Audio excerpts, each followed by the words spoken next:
Hi everyone, welcome back to the Best Video channel. If you are learning Primavera P6 or you are just getting started with Oracle Primavera P6, this video is for you. So in today's Primavera P6 tutorial, I'll show you how to set up user preferences in Primavera P6. This is one of the first and most important settings every planning engineer should configure before creating a project. So by the end of this video, you'll learn how to set up the date format, time format and time units correctly, helping you avoid common scheduling mistakes. So let's get started. So before we change any setting, let's first understand what user preferences in Primavera P6 are. So user preferences control how Primavera P6 displays information on your computer. So these settings affect your personal workspace only, they do not change the project data or the users. With user preferences, you can customize date format, duration, time units, unit per time, and other display settings.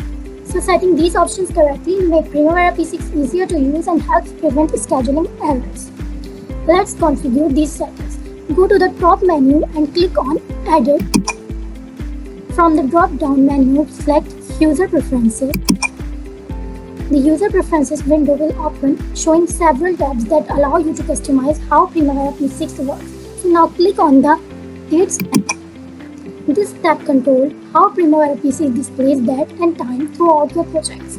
So I strongly recommend displaying both the date and the time. Why? Because Primavera P6 automatically records the exact time for actual start, actual finishes and constraints. So if you only display the date, you might miss important scheduling details.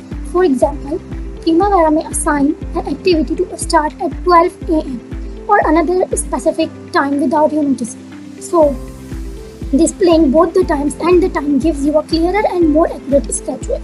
So I select this one, the day, month and year. I select this format for my date. And we have 3 times. 5 hours, like our workers working in 12 hours. 24 hours, that means that worker working at 24 hours and do not show time.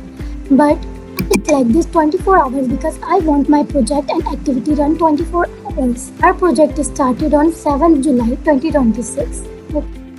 Now, next select the time units tab. So here you can decide how Primavera P6 displays activity durations. So you can choose hours, days, weeks, months and years. Most planning engineers prefer using hours because it provides more detailed scheduling information. Okay, so select unit format hours and duration format into days or weeks. What do you want? I select unit format for hours and duration format for days. Choose the setting that matches your company's standards, then click OK or save your changes. And then put this form. Many beginners skip the steps while learning Primavera P6. However, incorrect user preferences can lead to confusion when reading schedules and reports. For example, data may appear in the wrong format, activity durations may not display as expected, start and finish time may be hidden, reports may not follow your organization standards. That's why setting up user preferences in Primavera P6 should always be your first step before you creating any project.